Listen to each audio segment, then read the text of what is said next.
السلام علیکم ورحمۃ اللہ وبرکاتہ۔ بسم اللہ الرحمن الرحیم، الحمد للہ والصلاة والسلام علی رسول اللہ وعلی آلہ واصحابہ اجمعین۔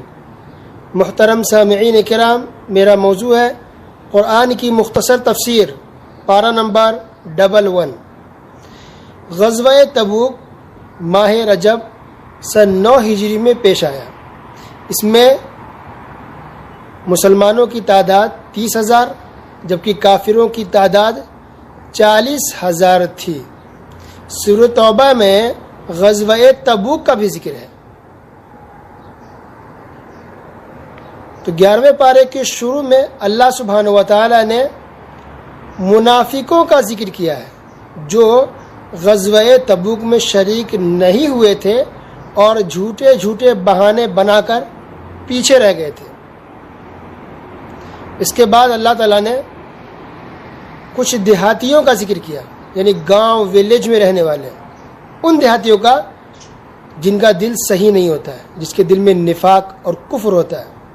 اللہ تعالیٰ نے کہا الاعراب اشد کفرا و نفاقا، سورۃ توبہ آیت نمبر 97، کہ دیہاتی لوگ کفر اور نفاق میں بہت ہی زیادہ سخت ہیں۔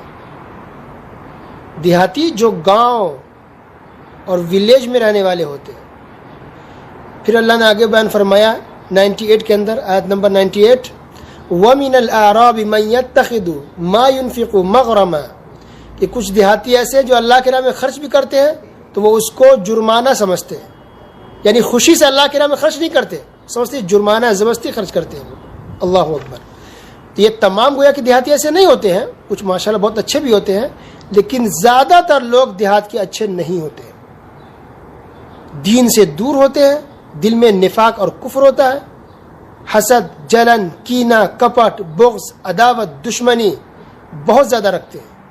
اور یہ تجربے کی بھی بات ہے، آپ نے بھی دیکھا ہوگا، اب کبھی گئے ہوں گے یا وہاں کے اگر ہوں گے دیہات کے رہنے تو آپ کو محسوس ہوگا اچھے سے، اور اپنے محسوس کیا ہوگا کہ لوگ دیکھیے نماز کا ٹائم ہو جاتا ہے، مسلمان ہے، اذان ہو رہی ہے، نماز کے لیے نہیں جاتے، بیٹھے رہیں گے، کہیں گے چلیے نماز کے لیے، تو آپ کو جواب ملے گا چلیے نا آپ آ رہے ہیں پیچھے سے، اور نہیں آتے وہ، جبکہ کام بھی زیادہ گاؤں میں نہیں ہوتا، فری بیٹھے ہوئے ہیں، اس کے باوجود بھی مسجد تک نہیں پہنچتے، نماز نہیں پڑھتے، قرآن نہیں پڑھتے۔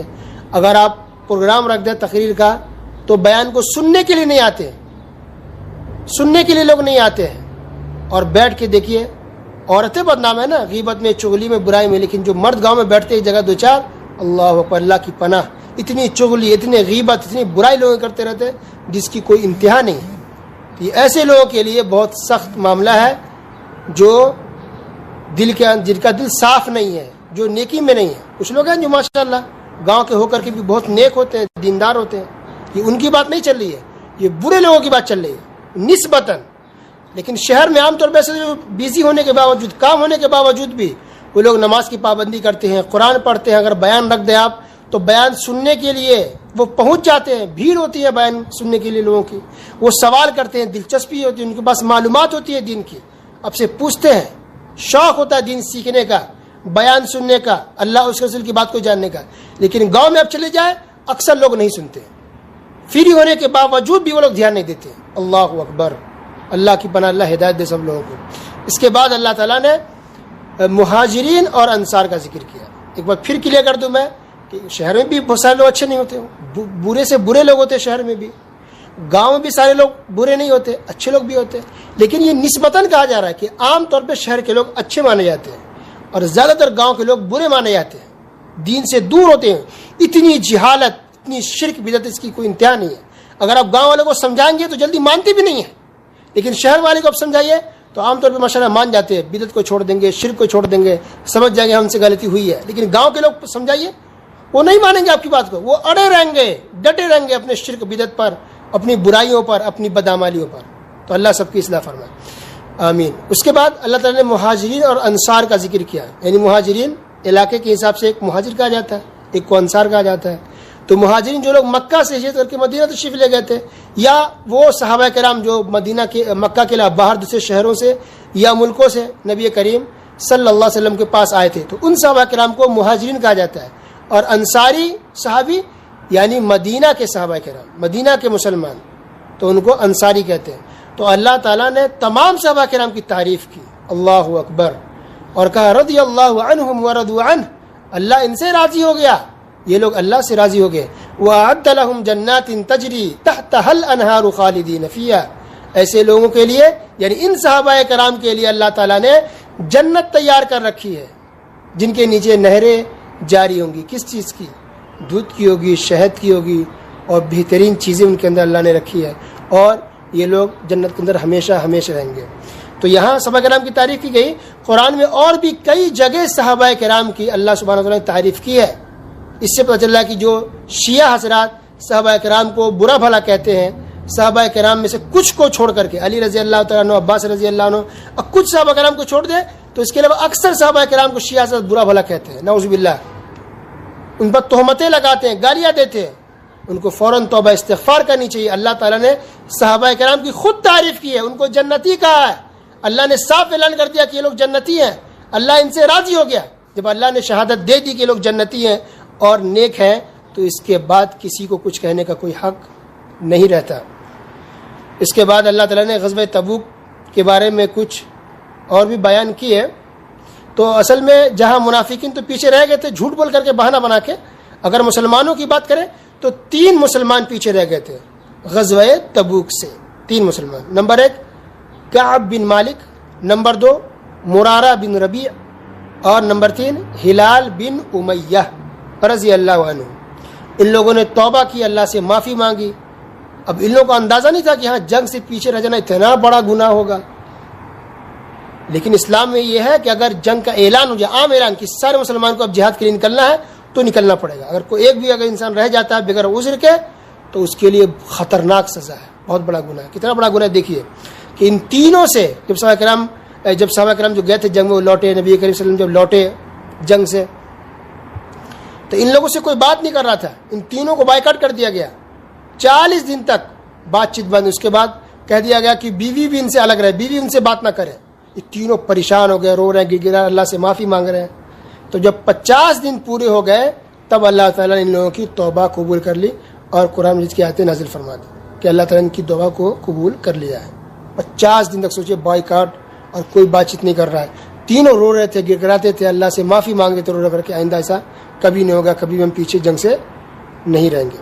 تو اس سے بھی پتہ چل رہا ہے کہ انسان سے اگر غلطی ہو جائے توبہ کرے تو اللہ معاف کر دیتا ہے. کسی کو سوسائڈ کرنے کی ضرورت نہیں ہے, خودکشی نہیں کرنا, اللہ سے معافی مانگے تو اللہ معاف کر دیتا ہے. بخشش اللہ کے یہاں ہے, مغفرت ہے. پھر اللہ تعالیٰ نے ایک اہم بات بیان فرمائی, لقد جاءکم رسول من انفسکم عزیز علیہ ما عنتم حریص علیکم بالمؤمنین رؤوف الرحیم. نبی کریم صلی اللہ علیہ وسلم کی تعریف کی گئی کہ دیکھیے رسول تمہارے پاس آیا, تم سب کے پاس, وہ تم میں سے ہی ہے, اور دیکھیے کتنا حریص ہے, کتنی محبت ہے ان کو مسلمانوں سے, ان لوگوں سے, انسانیت سے, کتنے مہربان ہوتے ہیں, کتنا خیال رکھتے ہیں. اللہ اکبر. تو رسول اللہ صلی اللہ علیہ وسلم تمام لوگوں کے لیے رحمت بنا کر بھیجے گئے, اور تمام لوگوں کے لیے دل میں ہمدردی رکھتے تھے. تو یہ جو جنگ ہوئی غزوہ تبوک, یہ بغیر لڑے ہوئے ہی مسلمانوں کو جیت ہو گیا, اللہ تعالیٰ نے فتح دلا دی, اور کافر ڈر کر کے بھاگ گئے. اصل میں جو کافروں کی جو آرمی تھی, فوج, وہ ڈر کر کے بھاگ گئی, تو مسلمان بغیر لڑے ہوئے جیت گئے. سبحان اللہ. تو اب یہ سورہ توبہ کی تفسیر ختم ہوئی. سورہ توبہ کے ساتھ ہی سمجھیے 7 بڑی صورتیں ختم ہوئی. 7 بڑی صورتیں جو پورے قرآن سب سے بڑی ہے. سورہ بقرہ, سورہ آل عمران, سورہ نساء, سورہ مائدہ, سورہ انعام, سورہ اعراف, سورہ توبہ. یہ 7 صورتیں ایسی ہیں جو پورے قرآن میں سب سے بڑی ہیں. اس کے بعد اب میڈیم صورتیں شروع ہوتی ہیں. تو سورہ یونس کے اندر ہی بہت توحید کی باتیں اللہ تعالیٰ نے بیان کی ہیں. اس میں سے اللہ نے پہلی بات یہ بیان کی کہ لوگوں کو کیوں تعجب ہوتا کہ اللہ تعالیٰ نے نبی کو انسانوں میں سے ہی بنایا ہے, یہ اللہ کی مرضی کسی میں سے بنا ہے. آج دیکھیے بدعتی لوگ تعجب کرتے نا کہ نبی کو کہہ دیا بشر تھے, وہ انسان تھے, گستاخ ہو تم, استغفر اللہ. یہ کافروں کو ڈر تھا اس بات سے کہ بھائی کوئی نبی رسول انسان میں سے کیسے بن سکتا ہے, یہ کافروں کا اعتراض تھا. لیکن اللہ تعالیٰ نے تمام نبیوں کو, ایک دو کا نہیں, تمام نبیوں کو اللہ تعالیٰ نے انسانوں میں سے ہی بنایا ہے, بشر میں سے ہی بنایا ہے. یہ اللہ کا نظام ہے. پھر اللہ نے کہا کہ اللہ تعالیٰ نے زمین اور آسمان کو 6 دنوں میں پیدا کیا ہے. اس کے بعد اللہ تعالیٰ عرش پر مستوی ہو گیا. ان ربکم اللہ الذی خلق السماوات والارض فی 6 ایام ثم استوى علی العرش. یہ بھی توحید کی بات ہے. دیکھیے کہ اللہ تعالیٰ عرش پر مستوی ہے, عرش کے اوپر ہے. 7 آسمان ہے, 7ویں آسمان کے اوپر اللہ تعالیٰ کا عرش ہے, اس عرش کے اوپر اللہ تعالیٰ. تو تمام مخلوق میں زمین آسمان یہ پہاڑ بڑے بڑے یہ کچھ بھی نہیں ہے. تمام مخلوق میں سب سے بڑی مخلوق اللہ تعالیٰ کا عرش ہے. عرش کے اوپر اللہ تعالیٰ ہے. ہر جگہ اللہ تعالیٰ نہیں ہے, ذرے ذرے میں اللہ نہیں ہے. اللہ کا علم ہر جگہ, اللہ کی طاقت ہر جگہ, اللہ تعالیٰ ہر جگہ دیکھتا ہے, ہر جگہ سنتا ہے, اللہ تعالیٰ سب کی مدد کرتا ہے. لیکن خود اللہ کی ذات کہاں ہے؟ 7ویں آسمان کے اوپر عرش پر. یہ بات آگے بھی آئے گی کہ جگہ اللہ نے اس عقیدے کو بیان کیا کہ اللہ تعالیٰ عرش کے اوپر آسمان پر ہے. پھر اللہ تعالیٰ نے چاند کا بھی ذکر کیا. چاند کی بھی منزلیں اللہ نے طے کر رکھی ہے کہ جو تاریخیں بدلتی ہے وہ منزل کے حساب سے. چاند کی منزلیں ہیں, مفسرین نے لکھا کہ ٹوٹل اس کی 28 منزلیں ہیں چاند کی, یعنی اس کی جگہ. اس کے بعد اللہ نے کہا کہ سب سے بڑا ظالم وہ ہے جو اللہ تعالیٰ پر جھوٹ بولے اور اللہ تعالیٰ کی آیتوں کو جھٹلائے. اس کے بعد اللہ تعالیٰ نے ایک اور توحید کی بات کی. دیکھیے وَيَعْبُدُونَ مِن دُونِ اللَّهِ مَا لَا يَضُرُّهُمْ وَلَا يَنفَعُهُمْ وَيَقُولُونَ هَؤُلَاءِ شُفَعَاؤُنَا عِندَ اللَّهِ. کہ یہ لوگ اللہ کے علاوہ دوسروں کی عبادت کرتے ہیں جو ان کو نقصان بھی نہیں پہنچا سکتے اور نہ ہی نفع پہنچا سکتے. لیکن یہ لوگ کیا کہتے ہیں؟ هَؤُلَاءِ شُفَعَاؤُنَا عِندَ اللَّهِ. ہم جو ان کی عبادت کرتے ہیں وہ اللہ سمجھ کے نہیں, بلکہ ہم وسیلہ سمجھ کے, سفارشی سمجھ کے ہم ان کے پاس جاتے ہیں کیونکہ یہ ہمارے سفارشی ہیں, ہماری باتوں کو اللہ تک پہنچا دیں گے. شفعاؤنا عند اللہ, ہمارے سفارشی ہمارے اور اللہ کے بیچ میں لوگ وسیلہ ہیں, واسطہ ہیں, ہماری بات کو اللہ تک پہنچائیں گے. ٹھیک یہی بات دیکھیے, کیا یہ درگاہ مزار والے مسلمان بھائی نہیں کہتے کہ ہم ان کو اللہ سمجھ کے نہیں پکارتے؟ یہ تو ہمارے لیے وسیلہ ہے, ہمارے لیے واسطہ ہے. ہم گنہگار خطا کار, کہاں ہماری دعا اللہ سنے گا؟ تو ہماری بات کے بزرگ اللہ تک پہنچا دیتے ہیں. استغفر اللہ استغفر اللہ. یہ کافروں کا عقیدہ تھا. اللہ نے کیا کہا جو معلوم ہے؟ قل اتنبئون اللہ بما لا يعلم في السماوات ولا في الارض. کیا تم اللہ کو وہ باتیں بتا رہے جو اللہ کو پتہ نہیں ہے؟ یعنی کس نے کہہ دیا کہ یہ لوگ اللہ تک بات کو پہنچا دیں گے اور یہ واسطہ ہے, وسیلہ ہے, ان کے پاس جاؤ؟ یہ بات تو اللہ نے کہی نہیں, اللہ کو معلوم ہی نہیں ہے بات. انا للہ و انا الیہ راجعون.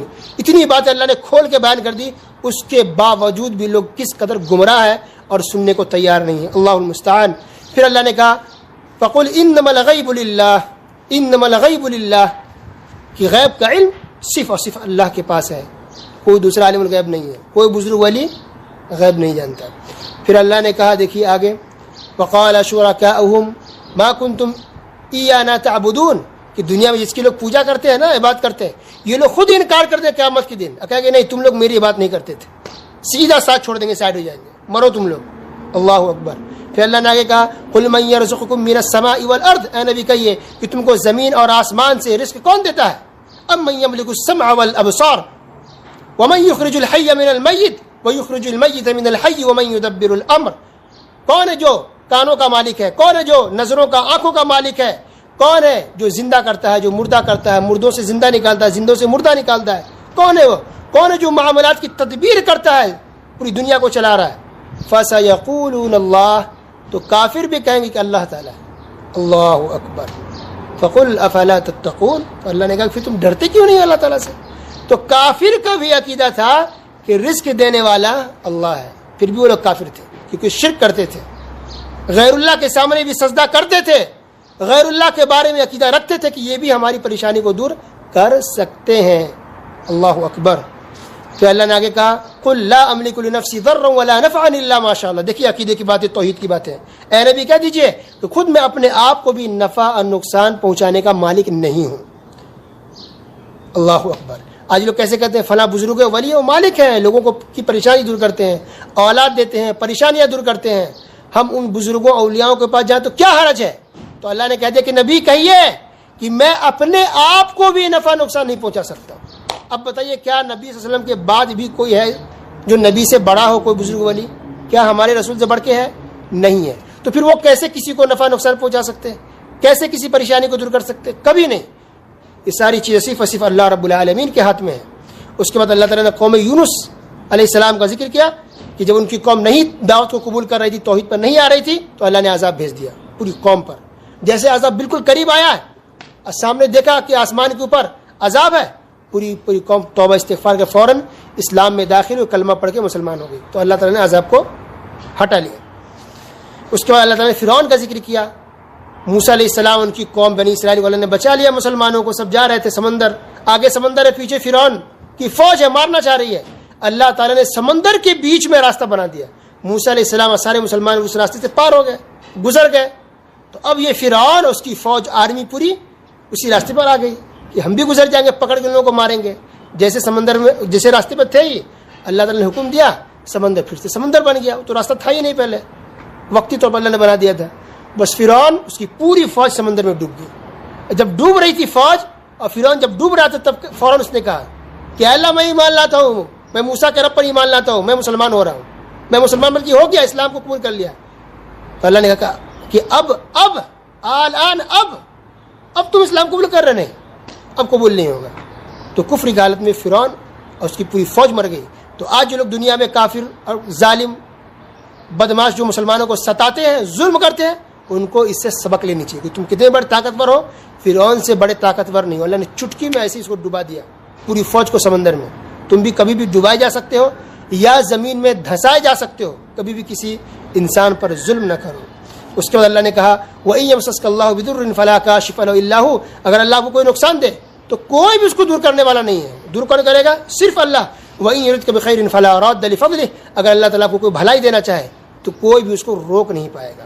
اور آخری جو آیت ہے سورہ یونس کی وہ یہ ہے وَاتَّبِعْ مَا يُوحَىٰ إِلَيْكَ وَاصْبِرْ حَتَّىٰ يَحْكُمَ اللَّهُ وَهُوَ خَيْرُ الْحَاكِمِينَ, کہ اے نبی پیروی کیجیے اس چیز کی جو اللہ نے وحی کی ہے, آسمان سے بھیجا ہے, اس کو آپ فالو کریں اور صبر کریں یہاں تک کہ اللہ تعالیٰ فیصلہ کر دے.